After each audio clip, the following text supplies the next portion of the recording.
ಸಾಧುಗಳು ಸನ್ಯಾಸಿಗಳು ತುಂಬ ಬಡವರ ಹತ್ರ ಕಳ್ತನ ಮಾಡ್ತಾರೆ. ಯಾಕೆ ಗೊತ್ತಾ? ಈ ಕತೆ ಕೇಳಿ. ತುಂಬ ವರ್ಷಗಳ ಹಿಂದೆ ನಡೆದ ಒಂದು ಪುಟ್ಟ ಘಟನೆ.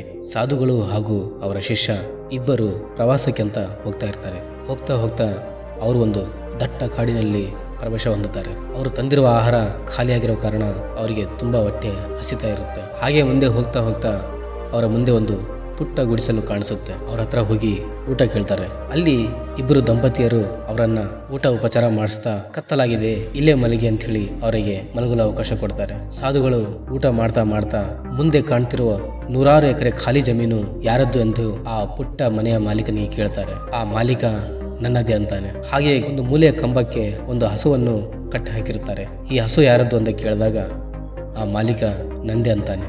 ಸಾಧುಗಳು, ನಿಮ್ಮ ಹೊಟ್ಟೆ ಪಾಡಿಗಾಗಿ ನೀವೇನು ಮಾಡ್ಕೊತೀರಾ, ಹೇಗೆ ದುಡಿತೀರಾ ಅಂತ ಕೇಳಿದಾಗ ಆ ಮನೆಯ ಮಾಲೀಕ, ಈ ಹಸುವಿಂದ ಹಾಲು ಕರೆದು ಆ ಬಂದಿರೋ ದುಡ್ಡಲ್ಲಿ ನಮ್ಮ ಹೊಟ್ಟೆ ತುಂಬಿಸಿಕೊಳ್ಳುವಷ್ಟು ದಿನಸಿ ಖರೀದಿ ಮಾಡ್ಕೊಂಡು ಬರ್ತೀವಿ ಅಂತ ಹೇಳಿದಾಗ ಸಾಧುಗಳು ಯೋಚನೆ ಮಾಡಿ ಸರಿ ಅಂತ ಹೇಳಿ ಶಿಷ್ಯರ ಜೊತೆ ಮಲಗಲು ಮುಂದಾಗ್ತಾರೆ. ಮಧ್ಯರಾತ್ರಿ ಸಾಧುಗಳು ಎದ್ದು ಆ ಹಸುವನ್ನು ಕಳ್ತನ ಮಾಡಿಕೊಂಡು ಹೋಗ್ತಾ ಇರ್ತಾರೆ. ಆ ಸಾಧುವಿನ ಶಿಷ್ಯ, ಗುರುಜಿ ಏಕೆ ಈ ಹಸುವನ್ನು ಕಳ್ತನ ಮಾಡ್ತಿದ್ದೀರಾ ಅಂತ ಕೇಳಿದ್ರೆ ಆ ಸಾಧುಗಳು ಏನನ್ನು ಹೇಳದೆ ಮುಗುಳಾಗಿ ನಗ್ತಾರೆ. ಆ ಸಾಧುವಿನ ಶಿಷ್ಯ, ನಮ್ಮ ಗುರುಗಳು ಯಾಕೆ ಈ ತರ ಮಾಡಿದ್ರು, ಆ ಬಡ ದಂಪತಿ ಹತ್ರ ಈ ಹಸುವನ್ನು ಯಾಕೆ ಕಳ್ತನ ಮಾಡಿದ್ರು ಅಂತ ಹೇಳಿ ಯೋಚನೆ ಮಾಡ್ತಾ ಇರ್ತಾನೆ. ಹೀಗೆ ದಿನಗಳು ಕಳೀತಾವೆ, ವರ್ಷಗಳು ಕಳೀತಾವೆ. ಒಂದು ದಿನ ಆ ಗುರುವಿನ ಶಿಷ್ಯ ಆ ದಂಪತಿಗಳ ಹತ್ರ ಹೋಗಿ, ನಿಮ್ಮ ಹಸುವನ್ನು ಕಳ್ತನ ಮಾಡಿದ್ದು ನಮ್ಮ ಗುರುಗಳೇ ಅಂತ ಹೇಳೋಣ ಅಂತ ಹೇಳಿ ಹೋಗ್ತಾ ಇರ್ತಾನೆ. ಅಲ್ಲಿ ಹೋದ ಕೂಡಲೇ ಆ ಪುಟ್ಟ ಗುಡಿಸಲು, ಆ ಪುಟ್ಟ ಮನೆ ದೊಡ್ಡ ಅರಮನೆಯಾಗಿರುತ್ತೆ.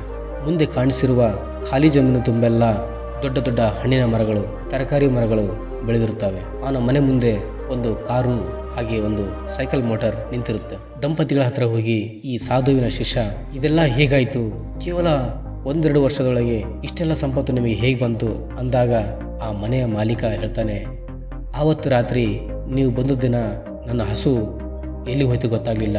ನಮ್ಮ ಹೊಟ್ಟೆಪಾಡಿಗಾಗಿ ನಾವು ಅದರ ಹಾಲನ್ನು ಕರೆದು ಜೀವನ ನಡೆಸ್ತಾ ಇದ್ದೀವಿ. ಈಗ ಏನು ಮಾಡ್ಬೇಕಂತ ಹೇಳಿ ನಮ್ಮ ಮುಂದೆ ಇರುವ ಈ ಹೊಲದಲ್ಲಿ ಹಣ್ಣಿನ ಮರ ಹಾಗೂ ತರಕಾರಿಗಳ ಗಿಡಗಳು ಬೆಳೆಸಿದಾಗ ಅದರಿಂದ ಬಂದಿರೋ ಆದಾಯದಲ್ಲಿ ಇಷ್ಟೆಲ್ಲ ಸಂಪತ್ತು ಬಂದಿದೆ ಅಂತ ಹೇಳಿ ಖುಷಿ ಆಗ್ತಾರೆ. ಆವಾಗ ಆ ಸಾಧುವಿನ ಶಿಷ್ಯ ಗರ್ವದಿಂದ ಅನ್ಕೊಂತಾನೆ, ನಮ್ಮ ಗುರುಗಳು ಆ ಹಸುವನ್ನು ಕಳ್ತನ ಮಾಡಿದ್ದು ಏನಕ್ಕೆ ಅಂತ ಹೇಳಿ. ಈ ಕಥೆಯ ಅರ್ಥ ಇಷ್ಟೇ, ನಾವು ಯಾವತ್ತು ನಮ್ಮ ಕಂಫರ್ಟ್ ಝೋನಿಂದ ಹೊರಗಡೆ ಬರ್ತೀವೋ ಆವಾಗಲೇ ನಮ್ಮ ಜೀವನದಲ್ಲಿ ಸಕ್ಸಸ್ ಕಾಣೋದು. ಈ ದಂಪತಿಗಳು ಆ ಹಸುವಿನೊಂದಿಗೆ ಇದ್ದಿದ್ರೆ ಇವತ್ತು ಇಷ್ಟು ಎಲ್ಲ ಆಸ್ತಿ, ಇಷ್ಟೆಲ್ಲ ಸಂಪತ್ತು ಮಾಡ್ತಾ ಇರಲಿಲ್ಲ. ಆ ಸಾಧುಗಳು ಇದನ್ನೆಲ್ಲ ಯೋಚನೆ ಮಾಡಿ ಆ ಹಸುವನ್ನು ಕಳ್ತನ ಮಾಡೋದ್ರಿಂದ ತಮ್ಮ ಶ್ರಮತೆ ಏನಂತ ತಮಗೆ ಗೊತ್ತಾಯಿತು.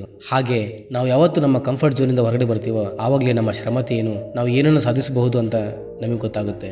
ನನ್ನ ಅನಿಸಿಕೆ ಪ್ರಕಾರ ನಾವು ಬೆಳಿಗ್ಗೆ 9 ಗಂಟೆಗೆ ಕೆಲಸಕ್ಕೆ ಹೋಗಿ ಸಾಯಂಕಾಲ 6 ಗಂಟೆಗೆ ಮನೆಗೆ ಬರೋದೇ ಜೀವನ ಅಂತ ಅಂದ್ಕೊಂಡಿರ್ತೀವಿ. ಆದರೆ ಆ ಜೀವನದಲ್ಲಿ ನಾವು ಕೆಲಸಕ್ಕೆ ಹೋಗುವ ಮಾಲೀಕ ಬೆಳಿತಾನೆ ಹೊರತು ನಾವು ಬೆಳೆಯೋಕ್ಕಾಗಲ್ಲ. ನಾವು ಸಕ್ಸಸ್ ಕಾಣಬೇಕು ಅಂದರೆ ಆ ಕಂಫರ್ಟ್ ಝೋನಿಂದ ಹೊರಗಡೆ ಬರಬೇಕು. ಈ ಕಥೆ ಇಷ್ಟವಾದರೆ ದಯವಿಟ್ಟು ನನ್ನ ಚಾನಲನ್ನು ಸಬ್ಸ್ಕ್ರೈಬ್ ಮಾಡಿ, ಹಾಗೆ ನನ್ನನ್ನು ಬೆಂಬಲಿಸಿ, ಹಾಗೆ ಈ ವಿಡಿಯೋವನ್ನು ನಿಮ್ಮ ಸ್ನೇಹಿತರಿಗೆ ಶೇರ್ ಮಾಡಿ. ಧನ್ಯವಾದಗಳು.